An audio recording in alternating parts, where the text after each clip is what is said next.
Bismillahirrahmanirrahim. Ibu, perkenalkan, nama saya Sonia Nisa Solihat. Saya mahasiswa dari IKIP Siliwangi, jurusan PGSD. Nah, sekarang ini saya lagi melaksanakan KKN atau kuliah kerja nyata. Nah, dalam kesempatan ini saya meminta waktunya Ibu sebentar untuk saya wawancarai mengenai tugas ini gitu. Nah, mungkin yang langsung aja ya Bu ya. Yang pertama itu mengenai nama Ibu, nama lengkap gimana? Nama lengkap saya Sri Rahayu SPD.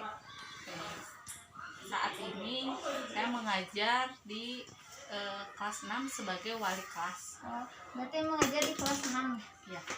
Kelas 6 sebagai wali kelas. Nah, Ibu ini namanya SD Islam Al Kausar ya? Nah, bergabung dari tahun berapa Bu? Atau udah berapa tahun bergabung di sini? Saya bergabung di Al Kausar ini sudah 8 tahun. 8 tahun yang lalu semenjak Al Kausar ada kelas 3, saya mengajar kelas 3. Udah lama ya? Ini 2013 ini, kurang lebih 2013. Lumayan gitu ya. Dan dari awal itu udah dari wali kelas 6 dari awal ke sini. Dari pertama saya sebagai wali kelas 3, terus pernah menjabat sebagai wali kelas 4. Dulu mah nggak ada kelas 6 itu setelah ada kelas 6 berarti 3 tahun kemudiannya, dan sampai sekarang berarti sudah 6 tahun. Oh, berarti dari iya. Sekolah ini 2000, baru ya? Iya, sekolah ini termasuk yang baru 3 angkatan. Oh, yang baru keluarnya baru 3 angkatan. Dulu 3 angkatan. Oke. Nah, dari angkatan yang sekarang itu ada berapa kelas Bu? Yang kelas 6 saja? 2 kelas. Oh, 2 kelas. Muridnya ada berapa? Ada 33, tapi dibagi 2, jadi setiap kelasnya ada yang 18, ada yang sisanya berarti sisanya kurang dari 18. Jumlah 2 kelas itu 33. Di Al Kausar ini kelasnya kelas kecil, jadi maksimal tiap kelas itu 20 orang. Ya. Jadi tidak akan lebih dari 20. Kalau kurang dari 20 ada gitu. Itu deh. Nah, apalagi sekarang di masa pandemi sudah berlangsung berapa tahun ya? Hampir 2 tahunnya. Hampir 2 tahun. Nah, untuk pembelajaran masa pandemi sendiri ini bagaimana dari awal ada pandemi sampai sekarang? Sangat sulit sekali. Jadi untuk pembelajaran pandemi ini memang dari sisi guru sangat sulit untuk menyampaikan pembelajaran ya, karena memang konsentrasi tidak di satu tempat. Jadi anak-anak juga mungkin kalau secara absen ada, tapi tugas tidak terkumpul gitu. Terus secara penyampaian materi juga tidak terukur gitu kemampuan anak di situ ya, tidak terlihat ya. Kalau langsung tatap muka kan kelihatan ya.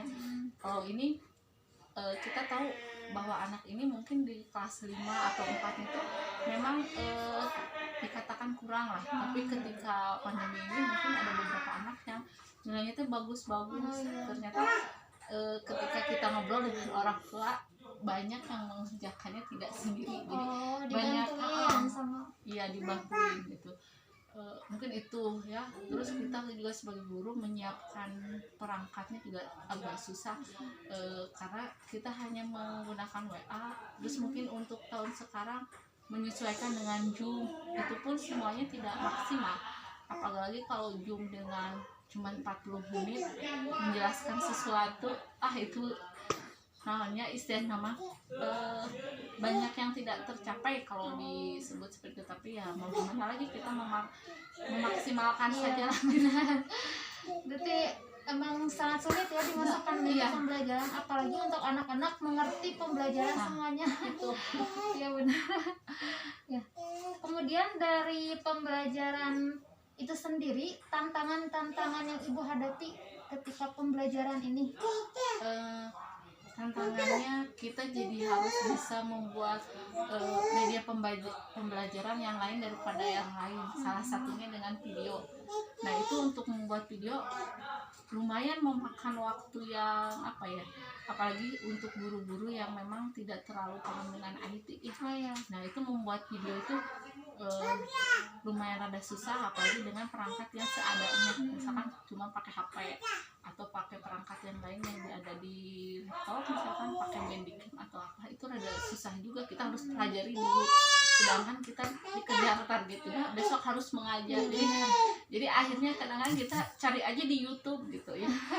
Tadinya inginnya memaksimalkan dengan video kita, tapi karena kemampuan, karena banyak hal ya, akhirnya kita ngambilnya YouTube lagi yang sesuai gitu. Paling itu. Iya, karena di rumah juga mungkin tidak hanya fokus ke anak-anak Iya. sekolah ya, kan kalau di rumah tuh. Di rumah mah kurang fokus, belum juga kerjaan. Iya. Dengan rumahnya sebagai ibu rumah tangga Iya juga benar. apalagi kalau misalkan kalau tatap muka di sekolah kan konsentrasi dengan Iya. anak-anak beres gitu. Ini dengan di rumah pokoknya mah jadi 24 jam juga lebih mungkin mengajar masa pandemi sekarang gitu kan. Jadi anak-anak kadang-kadang secara japri gitu menanyakan belum anak yang ini, belum anak yang ini, seperti itu. Kemudian untuk ininya tantangan dari anaknya sendiri. Nah, itu tantangan dari anaknya sendiri, apalagi kalau anaknya tersebut kurang pengawasan dari orang tua karena orang tuanya bekerja gitu kan. Jadi kan bebas. Iya. Anak dengan sifat malasnya keluar gitu ya. Terus dengan pantauan dari orang tuanya tidak ada, banyak anak-anak yang tidak mengerjakan tugas juga. Kalaupun mengerjakan tugas ya tidak maksimal, mereka ya tadi tidak 100% kerjakan sendiri gitu. Jadi bisa nanya kanan kirinya atau mungkin bisa dikerjakan sama yang lain gitu. Jadi apa ya, dari anaknya sendiri juga.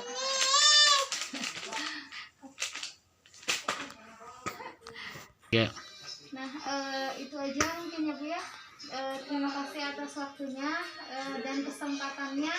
Jadi banyak sekali ya ternyata di masa pandemi ini tantangan-tantangan yang cukup dihadapi, termasuk dalam pembelajarannya dan juga menghadapi anak-anaknya serta kita sendiri sebagai guru ya Bu ya.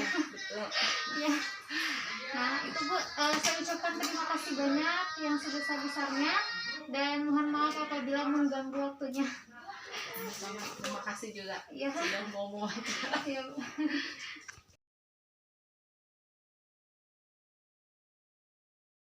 Bismillahirrahmanirrahim. Assalamualaikum warahmatullahi wabarakatuh.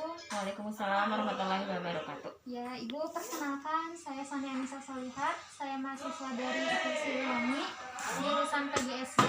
Nah, di sini saya lagi melaksanakan KKN Ibu ya, dan saya meminta kesempatan Ibu untuk diwawancarai dalam hal ini gitu. Nah, mungkin langsung aja Ibu ya. Yang pertama, nama Ibu. Nama Ibu Sri Ningsih, dan anak-anak biasa memanggil Ibu dengan panggilan akrabnya Ibu Enci. Ici. Hmm. Nah, kemudian Ibu ngajar kelas berapa? Sekarang ngajar kelas 3. Kelas 3. Hmm. Nah, kelas 3 ini ada berapa angkat? Ada berapa kelas? Bu? Kelas ada 3 kelas. Ada 3 kelas. Hmm. Nah, tiap kelas ada berapa orang? Ada 20 orang. 20 orang. Hmm. Kemudian berarti 3 kelas, berarti satu kelas berarti satu angkatan tuh ada 60 orang. Bu? Ada 60 orang. 60 orang. Kemudian Ibu bergabung di Alkausar Tahun berapa gitu? tahun berapa dan udah berapa tahun gitu? Oh, Ibu bergabung di SD Islam Al-Kausar tahun 2015. Tahun 2015, berarti udah cukup lama ya. Hmm. Nah, mungkin kalau untuk dari segi pembelajaran dari masa dulu sama sekarang pasti berbeda ya, apalagi di masa pandemi seperti ini. Hmm. Nah, kalau untuk pembelajarannya itu seperti apa? Pembelajaran daringnya. Pembelajaran pada masa pandeminya. Oh iya, tentunya dengan menggunakan media digital ya, karena kondisi sekarang ini tidak mungkin belajarnya offline. Jadi memakai media yang sudah ada itu biasa Zoom, kemudian bisa menggunakan video call WhatsApp, dan mungkin voice note WhatsApp juga tuh, dan menampilkan video di YouTube. Video menampilkan kita membuat sendiri. ya, membuat sendiri video, kemudian video itu di share di YouTube melalui link yang sudah dibikin oleh gurunya sendiri gitu. Iya. Kemudian linknya di share di WhatsApp group seperti itu. Nah, kemudian mengenai pembelajaran daring ya, sekarang misalnya pembelajaran daring itu tantangan yang ibu hadapi baik dari ibu sendiri atau dari anaknya apa tuh Bu? Tantangannya satu, sinyal. Sinyal. Sinyal. Terus media, jika ditampilkan di Zoom, media tidak bisa terlihat jelas saat menjelaskan matematika misalnya. Saat ibu gurunya memakai bor yang kecil, bor gitu kan, anak-anak tidak akan jelas melihat bor tersebut gitu. Saat menjelaskan matematika terutama ya. Jadi itu kendalanya di media dan sinyal. Seperti itu. Itu dari gurunya ya, sehingga otomatis tidak akan maksimal materi yang sampai kepada anak. Kemudian kalau secara online seperti itu, tentunya ketertiban dan kedisiplinan itu tidak bisa diprioritaskan, karena saat di online itu kan tidak bisa langsung mentertibkan anak ya. Tuh, anak bisa saja dia kadang-kadang meng-off-kan kameranya saat kita sedang berbicara. Jadi kita tidak bisa mengontrol bagaimana pergerakan anak saat belajar online. Nah, apakah pembelajaran pandemi ini berlangsung sangat mulus atau gimana, atau anak-anaknya misalkan dalam hal tugas ya mengerjakan semua atau ada beberapa? Dari mulai pertama belajar seperti ini, dari ini yang saya rasakan hanya 60% mulus. 60%. Karena di kelas saya itu banyaknya orang tuanya kan bekerja. Jadi otomatis untuk belajar daring terhambat. Anak-anak tidak bisa belajar langsung tepat pada waktunya, dan mengumpulkan tugas pun tidak tepat pada waktunya gitu. Ada yang mengumpulkannya besoknya atau enggak malam harinya. Apalagi anak-anak yang memang orang tuanya bekerja, sehingga tidak akan sampai itu materinya, karena kan kelas bawah itu perlu bantuan orang tua. Jadi otomatis saat saya menjelaskan, saya butuh bantuan butuh bantuan orang tua yang bekerja tidak bisa langsung mengajarkan pada anaknya. Saat mengajarkan sudah malam, jadi akhirnya tidak efektif gitu. Seperti itu. Nah, kemudian kalau seperti itu, upaya apa yang ibu lakukan untuk mengatasi hal itu? Upaya yang saya lakukan biasanya di grup itu saya akan bertanya, siapa yang tidak mengerti boleh japri ke ibu gitu. Boleh nanti di lain waktu, bukan di jam pelajaran, boleh bertanya sama ibu. Jadi saya membuka waktu, silakan gitu sampai jam 8 malam biasanya. Silakan anak-anak yang tadi belum mengerti boleh bertanya sama ibu langsung. Dan alhamdulillah ada beberapa yang memang nelfon gitu, bertanya langsung gitu. Seperti itu. Dan biasanya kalau anaknya tidak berani, biasanya orang tua yang bertanya pada saya. Nanti saya jelaskan, Bu, seperti ini menjelaskannya. Ibunya nanti menjelaskan kepada anaknya. Seperti itu. Ya, Bu. Nah, mungkin itu aja ya yang bisa yang bisa ditanyakan. Kemudian saya haturkan terima kasih banyak yang sebesar-besarnya kalau misalkan mengganggu waktunya Ibu, kemudian sudah menyempatkan waktunya untuk diwawancarai oleh saya. Nah, mungkin itu aja ya Bu ya. Terima kasih banyak sekali lagi. Sami-sami Bu Sonia.